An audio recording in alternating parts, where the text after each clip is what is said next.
Sir, thank you very much. I have listened to you. We have permitted them. I'll make one special request to you because while the Honorable Finance Minister was there, we raised a point. And the point is very simple. It be noted. We have asked the Finance Minister to state in writing what funds she has withheld and what funds she has Please speak on the subject. Please. Sir, 1 minute ke liye line. No, sir. You have to speak on the subject. Please. Okay, sir. But this was our request and we'll have to put it in some speak other on the manner. subject. That will only go on the record. Now, we start on urban development. I still call it urban development because affair sounds a little odd. The immediate picture that comes to our mind is that this monsoon has been disastrous where constructions are concerned. Roofs have collapsed in 7 airports. That's not their responsibility. There have been leakages everywhere. But what is their responsibility is the unnatural flooding of Delhi. And that has happened thanks to their intervention. I am not referring to the present minister. He is a very well-experienced person. I am referring to the past incidents. In trying to enforce a new plan on Delhi, one example, Pragati Madan Tunnel. I am sure it has hit the water table.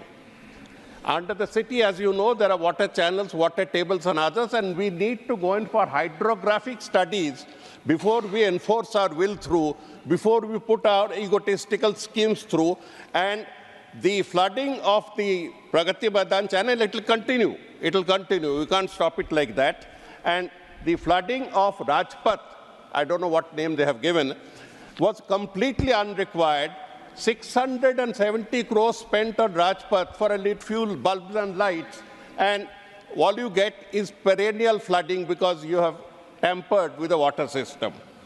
Now, 2 days ago, an honorable member asked this question about what is the relation, what is your role, to which the Urban Development, Urban Affairs Minister's reply was, urban local bodies are responsibilities of the state government. So now that way, we cannot wash our hands away from this problem. Otherwise, we need to scrap the ministry.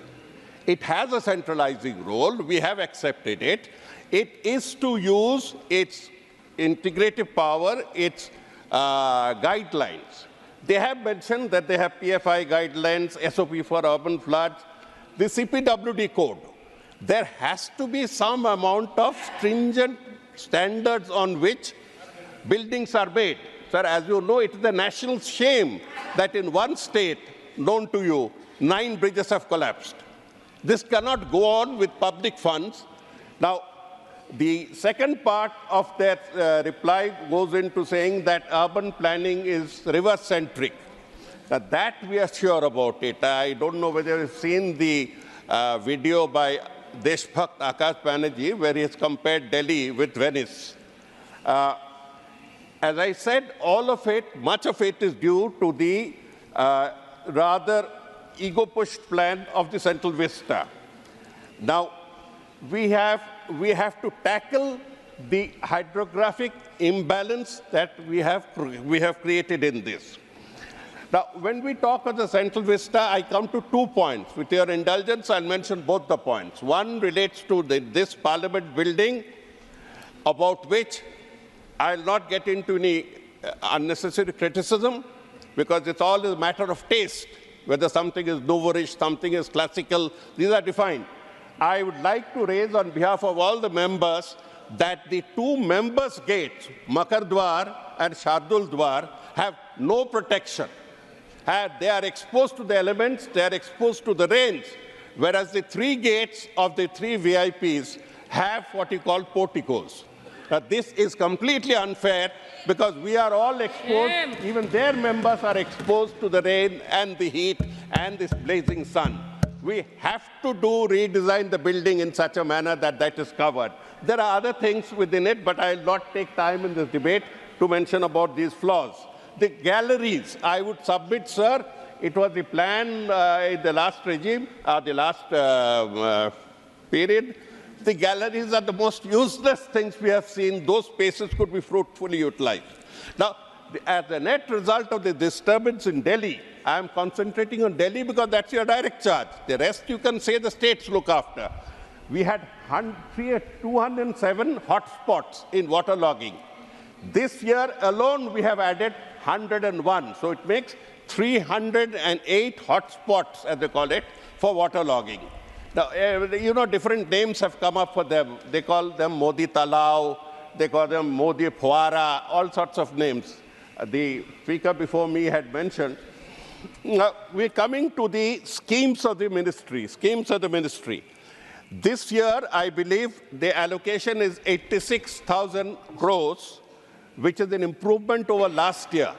But then this same budget was over 1 lakh crores 3 or 4 years ago.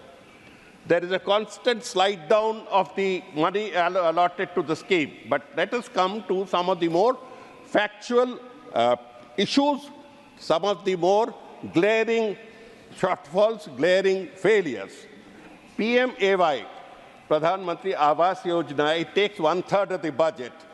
And most states are, or all states are forced to put the word PM before the name, though the contribution of the center is only 60%. We may like to seek permission whether we can put 60% PM Awas Yojana. Whether you can qualify the word 60% to make it very clear, very clear. The implementation has been extremely slow, and components like the credit-linked subsidy have taken it into deep, deep complications. The ministry is aware of it. Most of the houses that are built for the poor are in the peripheral areas of the town, from which transport becomes a problem. So before we impose a top-down scheme on the poor people of India, we need to rethink. The in-situ slum scheme has been mentioned by Mr. Makan, though he had, I think, come over and made some remarks which we consider unnecessary about some issues of the hawker schemes. Now, when it comes to Awas Yojana, we are reminded of the Gramin Awas Yojana, where Bengal has been completely deprived. We have sent 11,36,000 proposals to the center. God knows what's going to happen. Maybe the minister would be able to explain. 11,36,000 proposals for housing lying here in the center. And where the second part of the ministry's main expenditure goes into metro rail, but we will not comment about it because our metro was by slaughtering the city of Calcutta. Here, यहाँ का metro तो नीचे से जाते ना, इसको disturb नहीं करते. कोई बात नहीं, there's some supplements that have to be done for the Calcutta metro. The next big failure I would like to point out is Amrut, that was supposed to give tap water, gardens, and pollution. Now, even now, most of India is still without tap water, whatever be the statements we make from this side or from Har Ghar Jal and all that.